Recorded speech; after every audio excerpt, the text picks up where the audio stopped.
यदि किसी जातक की कुंडली में मंगल दोष है, मंगल ग्रह उसका कमजोर है, तो उसको प्रबल बनाने के लिए भगवान हनुमान की पूजा करते हैं। साथ ही मंगल ग्रह के दोषों को दूर करने के लिए मंगल ग्रह की पूजा करते हैं। मंगलवार के दिन व्रत किया जाता है, हनुमान जी की पूजा की जाती है। साथ ही मंगल ग्रह दोष को निवारण के लिए काफी सारे उपाय किए जाते हैं। मंगल ग्रह दोष के निवारण के लिए मंगल का व्रत करना अत्यंत आवश्यक है। मंगल ग्रह की कथा के अनुसार बहुत समय पहले की बात है। एक गांव में एक बुढ़िया अपने पुत्र के साथ रहती थी।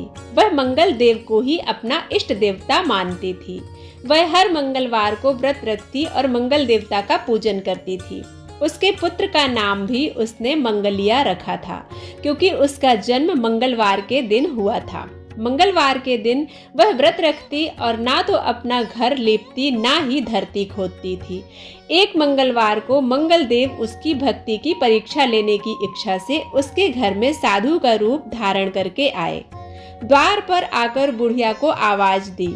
बुढ़िया ने साधु को प्रणाम किया और उनसे आने का प्रयोजन पूछा। साधु ने उत्तर दिया कि मुझे बहुत भूख लगी है, मुझे भोजन बनाना है, इसलिए तू थोड़ी सी धरती को लीप दे, तुझे बहुत पुण्य प्राप्त होगा। यह सुन बुढ़िया ने उत्तर दिया, महाराज मेरा आज मंगलवार का व्रत है, मैं आज धरती को लीप नहीं सकती।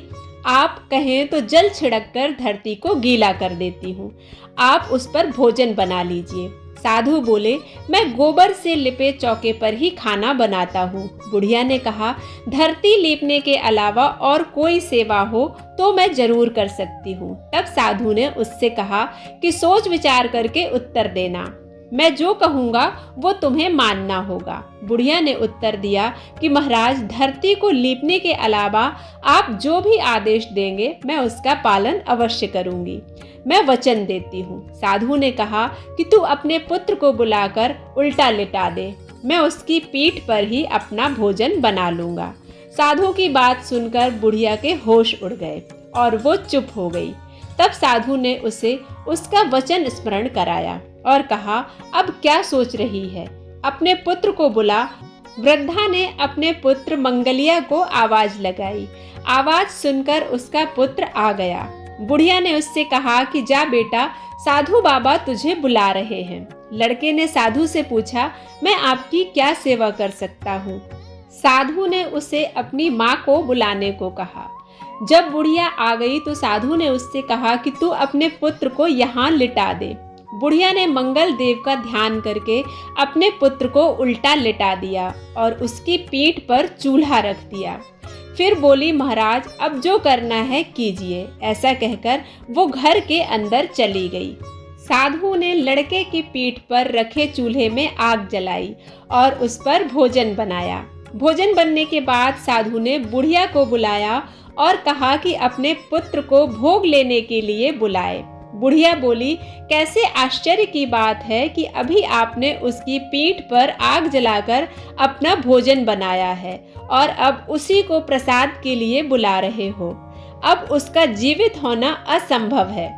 साधु ने फिर आग्रह किया तो वह बोली कि आप अब मुझे उसकी याद मत दिलाओ और भोग लगाकर प्रस्थान कीजिए। साधु के बार बार कहने पर बुढ़िया ने नाम लेकर अपने पुत्र को आवाज लगाई तो उसका पुत्र दौड़ता हुआ सामने आ गया। साधु ने उसको प्रसाद दिया और कहा, हे माता, तेरा व्रत सफल हुआ। तुम्हारी भक्ति और तुम्हारी अपने इष्ट देव के प्रति अपार श्रद्धा देखकर मैं तुम्हें आशीर्वाद देता हूँ कि तुम्हें कभी कोई कष्ट नहीं होगा, तुम्हारे सभी दुखों और कष्टों का नाश हो जाएगा। मंगल व्रत करने से मंगल ग्रह प्रबल होता है, हनुमान जी की कृपा प्राप्त होती है, मंगल दोषों से मुक्ति मिलती है, जीवन में मंगल ही मंगल होता है। यह कथा अगर आप सभी को पसंद आती है तो इसे आप लाइक करें, शेयर करें और सब्सक्राइब करना बिल्कुल ना भूलें। मिलते हैं एक नए वीडियो में, तब तक के लिए ओम नमः शिवाय।